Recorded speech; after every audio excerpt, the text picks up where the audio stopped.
नमस्कार।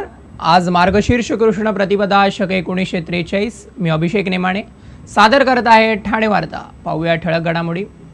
कोपरी पूर्व सॅटिस प्रकल्पात मूलभूत सुविधांचा समावेश करण्याची खासदार राजन विचारे यांची सूचना। कोळी भूमिपुत्रांच्या समस्यांबाबत राष्ट्रपतींची चर्चा आणि इंदोर येथील पॉवर लिफ्टिंग स्पर्धेत सुष्मिता देशमुखची सुवर्ण भरारी। आम्हाला फेसबुक आणि यूट्यूबवर फॉलो करायला मात्र विसरू नका। तर पाहूया ठळक घडामोडी विस्तृतपणे, पण काही क्षणातच। आपण पाहत आहात श्री स्थानक वाहिनी, ठाणे जिल्ह्याचं मुख्य व्यासपीठ। ठाणे वार्ता पहा श्री स्थानक वाहिनीवर। आता सकाळी 9:15 पासून रात्री 9:15 पर्यंत ठाणे वार्ता, ठाण्यातील पहिलं दृकश्राव्य माध्यम। ठाणे वार्ता आणि श्री स्थानक वाहिनीचं लाईव्ह स्ट्रीमिंग ठाणेवार्ता.com वरील लाईव्ह स्ट्रीमवर क्लिक करा आणि अगदी मोबाईलवरही ठाणे वार्ता श्री स्थानक वाहिनीचा आनंद लुटा। यासाठी आमचं ॲप डाउनलोड करा। श्री स्थानक वाहिनी ठाण्याची स्वतःची वाहिनी। ठाण्यातील घडामोडी, कार्यक्रम, वादविवाद, अगदी गाणी, नाटकं याचा आनंद घर बसल्या पहा श्री स्थानक वाहिनी। आपल्या ठाण्याचं हक्काचं व्यासपीठ श्री स्थानक वाहिनी। ठाणे वार्ता आता संकेतस्थळावर देखील ठाणेवार्ता.com वर क्लिक करा आणि ठाण्याच्या घडामोडी जाणून घ्या। ठाण्यातील पहिलं ऑनलाईन माध्यम ठाणेवार्ता.com। ठाणे वार्ता पहा श्री स्थानक वाहिनीवर। आता सकाळी 9:15 पासून रात्री 9:15 पर्यंत ठाणे वार्ता, ठाण्यातील पहिलं दृकश्राव्य माध्यम। आपण पाहत आहात श्री स्थानक वाहिनी, ठाणे जिल्ह्याचं मुख्य व्यासपीठ।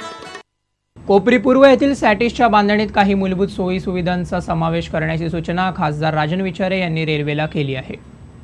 खासदार राजन विचारे यांनी पश्चिमेस उभारण्यात आलेल्या सॅटिस प्रमाणे कोपरी पूर्व येथेही सॅटिस 2ची बांधणी करून हा प्रकल्प उभा केला आणि स्मार्ट सिटी अंतर्गत या प्रकल्पाचा समावेश करून रेल्वे प्रशासनाकडून मंजुरी मिळवून दिली। या प्रकल्पाचे 40% काम पूर्ण झाले असून विचारे यांनी रेल्वे आणि महापालिका अधिकाऱ्यांच्या समवेत पाहणी केली, त्यावेळी त्यांनी या सूचना केल्या। या प्रकल्पामध्ये पाहणी दरम्यान स्टेशन परिसरात 8000 चौरस मीटर जागेवर भूमिगत पार्किंग, तळमजला, मिडल डेक आणि डेक यांच्या उंचीबाबत चर्चा होऊन या जागेमध्ये रेल्वेची मान्यता घेण्यापूर्वी काही बाबींचा समावेश करण्याच्या सूचना विचारे यांनी दिल्या आहेत। त्यामध्ये सरकते जिने, वातानुकूलित शौचालय, म्युझियम, अत्याधुनिक पद्धतीचे पॉड हॉटेल, कॅफेटेरिया, पोलीस चौकी, प्रतीक्षा कक्ष, रेल्वे अपघातात जखमी झालेल्या रुग्णांना तात्काळ रुग्णालयात पोहोचवण्यासाठी त्याच परिसरात तळमजला आणि डेक लेवलवर रुग्णवाहिका पार्किंगची व्यवस्था करण्याच्या सूचना दिल्या। तसेच ही कमर्शियल इमारत आणि पॅसेंजर लिफ्ट वेगवेगळ्या करण्यात याव्यात। 3ही मजल्यावर 3 ठिकाणी चढणे आणि उतरण्यासाठी सरकते जिने बसवण्यात यावे, असे एकूण 18 सरकते जिने बसवण्याच्या सूचना खासदारांनी दिल्या। तसेच पश्चिमेस उभारण्यात आलेल्या सॅटिसलाही सरकते जिने बसण्याची तरतूद याच प्रकल्पामध्ये करून घ्या। या प्रकल्पाबाबत माहिती देत असताना 2 किमी 270 मीटर लांबीचा संपूर्ण एलिव्हेटेड मार्ग असणार आहे। त्यामध्ये हायवे सर्व्हिस रोड येथील गुरुद्वारापासून सुरू होणारा पूल, रेल्वे लाईन ओलांडून स्टेशनपर्यंत असा 1 किमी 80 मीटरचा हा मार्ग राहणार आहे। या मार्गाची रुंदी 12 मीटर असून हा 3 लेनचा स्टेशनपर्यंत असणार आहे। तसेच स्टेशन परिसरात 8000 स्क्वेअर मीटरच्या जागेवर एलिव्हेटेड डेक तयार करून त्यावरती व्यावसायिक इमारत बांधण्यात येणार आहे। या इमारतीला 3 FSI राज्य शासनाकडून ठाणे महापालिकेने मंजूर करून घेतला आहे। तसेच या इमारतीतून बाहेर निघणारा पूल 470 मीटरचा असणार आहे। या मार्गावर पुढे मंगला हायस्कूल शेजारी असलेल्या 6800 चौरस मीटरच्या भूखंडावर मिनी डेपो तयार करण्यात येणार आहे। त्यामुळे स्टेशन परिसरात येणारी वाहने कोपरी गाव मार्गे बाहेर काढण्यात येणार आहेत। फक्त व्यावसायिक इमारत सोडून या संपूर्ण प्रकल्पाची अंदाजित किंमत ही 266 कोटी एवढी आहे। सद्यस्थितीत या मार्गावर एकूण 59 पिलर उभे असणार आहेत, त्यापैकी 39 पिलरचे काम पूर्ण करण्यात आले। शहरातील पायवाटा आणि गटारे दुरुस्ती हा एक भ्रष्टाचाराचाच भाग असून गेल्या 4 महिन्यांपासून प्रसिद्ध झालेल्या जाहिरातींमधील पूरक यादीतील पायवाटा आणि गटारे दुरुस्तीच्या खर्चाची चौकशी करावी, अशी मागणी धर्मराज्य पक्षानं केली आहे। स्मार्ट सिटी अशी ओळख असलेल्या ठाणे शहरात आज घडीला किती गटारे आणि पायवाटा शिल्लक आहेत, हा खरा संशोधनाचा विषय आहे। अशा पायवाटांची, गटारांची नोंद ठाणे महापालिकेकडे आहे का? पायवाटा आणि गटारे दुरुस्तीचे विषय अगदी आयत्या वेळी महासभेत कसे येतात? महासभेत कोणत्या प्रकारचे प्रस्ताव असावेत याबाबत महापालिकेचे नेमके धोरण काय आहे? पूरक विषयांसाठी महाराष्ट्र महापालिका अधिनियम कायदा किंवा शासन आदेशात काही विशेष तरतुदी आहेत का, असे अनेक प्रश्न धर्मराज्य पक्षानं उपस्थित केले आहेत. शहरातील पायवटा या खासगी मालमत्तेतील आहेत की महापालिकेच्या मालकी हक्काच्या आहेत, हे देखील प्रशासनाने स्पष्ट करावे अशी मागणी धर्मराज्य पक्षानं केली आहे. आपण पाहत आहात श्री स्थानक वाहिनी, ठाणे जिल्ह्याचं मुख्य व्यासपीठ. ठाणे वार्ता पहा श्रीस्थानक वाहिनीवर. आता सकाळी 9:15 पासून रात्री 9:15 पर्यंत ठाणे वार्ता, ठाण्यातील पहिलं दृकश्राव्य माध्यम. ठाणे वार्ता आणि श्रीस्थानक वाहिनीचं लाईव्ह स्ट्रीमिंग ठाणेवार्ता.com वरील लाईव्ह स्ट्रीमवर क्लिक करा आणि अगदी मोबाईलवरही ठाणे वार्ता श्रीस्थानक वाहिनीचा आनंद लुटा. यासाठी आमचं ॲप डाउनलोड करा. आपला परिसर स्वच्छ आणि सुंदर ठेवण्यासाठी ठाणे महापालिकेत सहकार्य करा. ओला सुका कचरा वेगवेगळा जमा करा आणि रोगराईपासून मुक्तता मिळवा. डॉक्टर आणि रुग्णांचं पिढ्यानपिढ्यांचं जिव्हाळ्याचं नातं म्हणजेच डॉक्टर बेडेकर हॉस्पिटल. आता अत्याधुनिक सोयी सुविधा आणि तंत्रज्ञानयुक्त वंध्यत्व निवारण केंद्रात IVF आणि टेस्ट ट्यूब बेबीचीही सुविधा. डॉक्टर बेडेकर हॉस्पिटल, महर्षी कर्वेपथ, ठाणे. 65 वर्षांची निरंतर सेवा. ठाणे वार्ता पहा श्रीस्थानक वाहिनीवर. आता सकाळी 9:15 पासून रात्री 9:15 पर्यंत ठाणे वार्ता, ठाण्यातील पहिलं दृकश्राव्य माध्यम. आपण पाहत आहात श्री स्थानक वाहिनी, ठाणे जिल्ह्याचं मुख्य व्यासपीठ. कोळी जमाती आणि स्थानिक भूमिपुत्रांच्या विविध प्रश्नांसाठी भूमिपुत्र आणि कोळी ज्ञाती बांधवांनी राष्ट्रपतींची भेट घेऊन त्यांच्यासमोर भूमिपुत्रांच्या समस्या मांडल्या.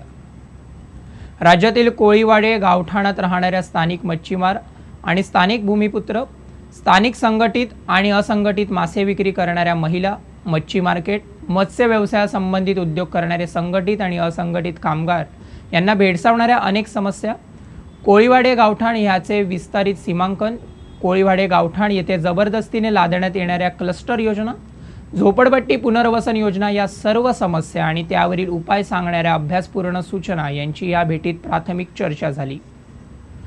कोळी समाज भूमिपुत्रांसाठी प्रत्यक्ष जमिनीवर उतरून काम करणारे कोळी समाजाचे नेते सुरेन कोळी यांनी राष्ट्रपती रामनाथ कोविंद यांच्यासमोर राज्यातील मच्छीमारांना भेडसावणाऱ्या अनेक समस्या, गावठाण याचे अस्तित्व टिकवण्यासाठी चाललेल्या विविध आंदोलनाची आणि या सर्व समस्या सोडवण्यासाठी लागणारा राजकीय तसंच प्रशासकीय इच्छाशक्तीचा अभाव असे विविध विषय राष्ट्रपतींसमोर मांडले. मात्र राष्ट्रपतींनी शिष्टमंडळाला पुरेसा वेळ देऊन सविस्तर चर्चेसाठी बोलवण्याचं आश्वासन दिलं आहे. पत्रकार प्रशांत सिनकर यांना पर्यावरण अभ्यासक म्हणून सन्मानित करण्यात आलं. पर्यावरण दक्षता मंडळ ठाणे यांच्या वतीने आपलं पर्यावरण या अनोख्या दिनदर्शिका प्रकाशन सोहळ्याचे आयोजन मराठी ग्रंथ संग्रहालयात करण्यात आले होते. या सोहळ्यात पर्यावरण क्षेत्रात मोलाचं कार्य करणाऱ्या व्यक्तींचा गुणगौरव करण्यात आला. त्यावेळी पर्यावरण अभ्यासक आणि पत्रकार प्रशांत सिनकर यांना मराठी विज्ञान परिषदेचे कार्यवाह पा देशपांडे यांच्या हस्ते सन्मानित करण्यात आले. इंदोर येथे झालेल्या वेस्टर्न इंडिया पॉवर लिफ्टिंग स्पर्धेत ठाण्याच्या सुष्मिता देशमुखनं सुवर्ण पदकाबरोबरच स्ट्रॉंग वुमन ऑफ वेस्टर्न इंडियाचा किताबही पटकावला आहे. अलीकडेच इंदोर येथे झालेल्या western India senior power lifting स्पर्धेत 22 किलो वजनी गटात सुष्मितानं सुवर्ण पदक पटकावलं. सुष्मिता देशमुख विटावा भागात राहतात. सुष्मिता कल्याणच्या कारभारी जिम्नॅशियम क्रीडा मंडळात सराव करतात. कोरोना प्रतिबंधात्मक लसीकरण मोहिमेत जिल्ह्यात कोविन पोर्टलवरील नोंदणीनुसार 11,478 नागरिकांचे लसीकरण करण्यात आले. जिल्ह्यात आतापर्यंत एकूण 1,80,80,449 डोसेस देण्यात आले. जिल्ह्यात आतापर्यंत पहिला डोस 61,77,083 नागरिकांना तर दुसरा डोस 43,03,366 नागरिकांना देण्यात आला आहे. दिवसभरात लसीकरणाचे सुमारे 161 सत्र आयोजित करण्यात आले. जिल्ह्यात कोरोनाचे 105 नवीन रुग्ण आढळले असून दिवसभरात 1 जणांचा मृत्यू झाला. सध्या जिल्ह्यात 1,068 रुग्ण ॲक्टिव्ह आहेत, तर आत्तापर्यंत 11,601 जणांचा मृत्यू झाला आहे. ठाणे महापालिका क्षेत्रात 39 नवीन रुग्ण मिळाले तर एकही मृत्यू नाही. सध्या 319 रुग्ण उपचार घेत आहेत. आत्तापर्यंत 2,109 जणांचा कोरोनाने मृत्यू झाला आहे. कल्याण डोंबिवलीमध्ये 12 नवीन रुग्ण तर एकही मृत्यू नाही. सध्या 169 रुग्ण उपचार घेत आहेत. आत्तापर्यंत 2,846 रुग्ण दगावले आहेत. आणि ठाणे ग्रामीणमध्ये 6 नवीन रुग्ण तर 1 मृत्यू. आत्तापर्यंत 95 रुग्ण उपचार घेत आहेत. 1,239 कोरोनाग्रस्तांचा आत्तापर्यंत मृत्यू झाला आहे. आपण पाहत आहात श्री स्थानक वाहिनी, ठाणे जिल्ह्याचं मुख्य व्यासपीठ.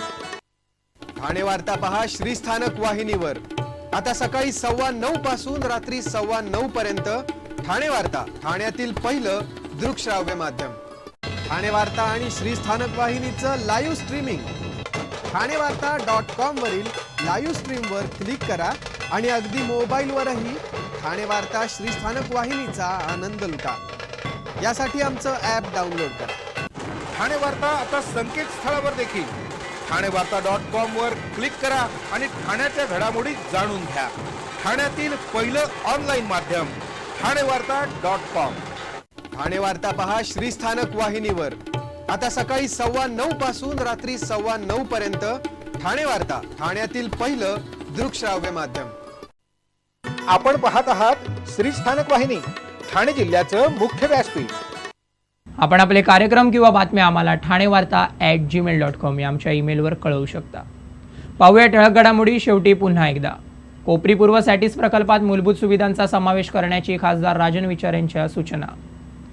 कोळी भूमिपुत्रांच्या समस्यांबाबत राष्ट्रपतींशी चर्चा आणि इंदोर येथील पॉवर लिफ्टिंग स्पर्धेत सुष्मिता देशमुखची सुवर्ण भरारी.